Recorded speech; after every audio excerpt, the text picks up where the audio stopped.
عندها كونت واحد كتعترف فيه بان عندها 20 مليون،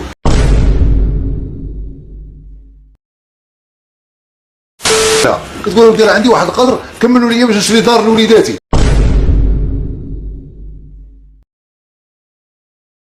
كانت شكيتنا تتعلق بالسلوكيات وبالافعال وخاصه تعنيف الاطفال.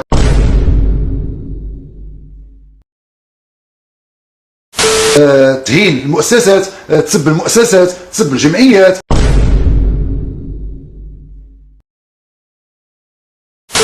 تسب المغاربه،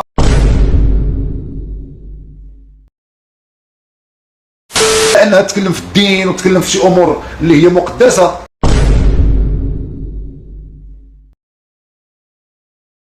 هذا واحد تخطيط اشكال، واحد العقليه يعني ذكيه.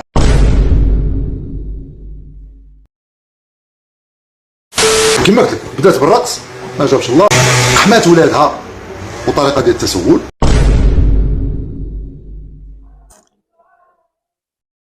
بعد منها دخلت الاستفزاز بالسب والاهانه والقذف.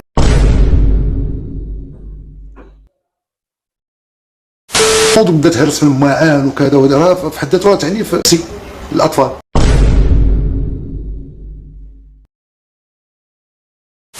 تهرسي طبسيل، تهرسي كيسان معن، الولاد راه كيتخلعوا راه باقيين صغار.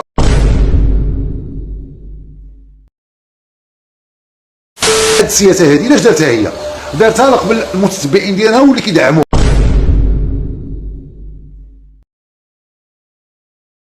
عافاك ما تضربيش الدراري، عافاك ما ديريش بحال هكا قدام الدراري اللي خصها كنصيفطوها لك كذا.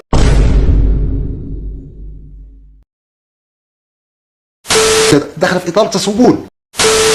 السلام عليكم ومرحبا بكم في فيديو جديد. كنتمنى تكونوا بخير. اذا كنت لاول مره تشاهد القناه فضلا وليس امرا اشتراك فيها وشي كومونتير محفز فضلا وليس امرا. اليوم الاخوان جينا نتحدث لكم على موضوع قضيه هيام ستار. هيام ستار الاخوان اللي هي متهمه بالتعذيب الاطفال. هاد اتهام الاخوان جاء من بعد مدة وشكايات الإخوان اللي دارت الإخوان من جمعيات حقوقية للإنسان هما اللي بلغوا عليها. اليوم الإخوان تأجلت الجلسة إلى يوم الاثنين 23 في الشهر. الإخوان عاد غتكون الجلسة ديال هيام ستار. وأيضا حتى هي دارت محامية اللي هي على قبلها تأجل الأسبوع المقبل. كذلك شعرت المحكمة بأن عندها دفاع ديالها غيكون حاضر. كانت بواحد السرعه اللي هي فائقه، دخلات اجلات. شكرا للقضاء المغربي. استاذ اليوم تم تاجيل الجلسه الى الاسبوع المقبل يوم الاثنين. هي التشهير بالاطفال ديالها وتعنيف الاطفال ديالها وسب المؤسسات وسب المؤسسات الكبرى في المغرب والتشهير وتعذيب ديال الاطفال اللي هما اطفال ليها. لذلك الاخوان دخلت الجمعيه حقوقية للإنسان هنا الإخوان لحماية الأطفال. تهرسي مولينكس، تهرسي طبسيل، تهرسي كيسان معن، الولاد راه كيتخلعوا راه باقيين صغار راه باقيين قصيرين. كاين واحد التعنيف. هاد السياسة هادي علاش دارتها هي؟ دارتها لقبل المتتبعين ديالها واللي كيدعموها. وهاد السيدة الإخوان كتفتح لايف قول فمك وشره وما جاء. والآن الإخوان كنشوفوا والحمد لله على قضاء النزيه اللي كاين في البلاد وغادا مسطرة قانونية اتجاه هذه المجموعة من الناس اللي كيقوموا الإخوان بفتح لايفات وقول العلانية وخلي الكبار والصغار خصوصا الشباب اللي عندنا فيهم ثقة في البلاد كيسمعوا النماذج اللي كيقدموا هاد الناس في اللايفات. الاخوان الملقبه بهيام ستار في واحد الحاله اللي هي حيث هي جات تبين على انها في حاله غير طبيعيه ممتلئه عن اخرها. شنو قالت شي كلمات قبل ما تدخل؟ هذاك هو نفس الاسلوب ديالها اللي كيبقى. كتجينا مساله عاديه، هذيك كتبقى التصرفات ديالها عاديين كيف كنقولوا صافي هي لبسات هذيك الشخصيه. وهيام ستار الاخوان والشيخه مونينيكس الملقب بالمونينيكس تم التوقيف ديالو من عناصر الشرطه في مراكش. مولينيكس وهيام ستار ولد الشينويه 3 سنوات نافذه بحق ولد الشينويه. وشنو المحتوى اللي كيقدم ولد الشينويه؟ محتوى تافه. والتهم اللي جاتو تهم ثقيله، والتهم من ضمن التهم اللي جاتو التجاره في البشر. وهنا الاخوان مونينيكس شنو كيقدم في المحتوى؟ كلام ساقط بدون مستوى. واليوم الاخوان منظمه حقوقيه اش كيقولوا في هذا الموضوع؟ قضيه هويا مستار اللي كتقدم لايفات بزاف في النهار، اكثر 4-5 لايفات يقدموا. هنا انا نقطه وحده اللي ما متفقش مع هاد الناس، هما اش دخلهم في المبلغ ديال هاد السيده وهذاك مال ديالها خاص وهي اللي معنيه به. ما عندنا حنا في دخل، عندنا 30 مليون 40 مليون 50 مليون حتى 300 مليون، حنا ما لنا دخل.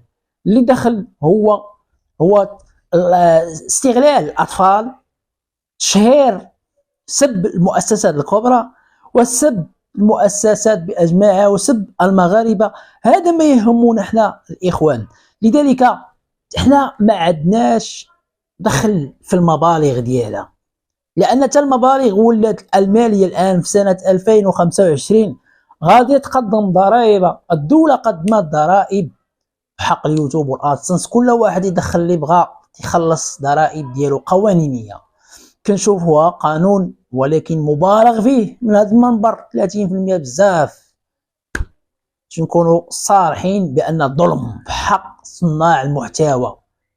30% كانت خاصها تكون البعض المبالغ وليس الكل. واحد كيربح 1000 درهم كتخلصوا ريتو ضريبه يخلص 300 درهم، وهذا غير معقول.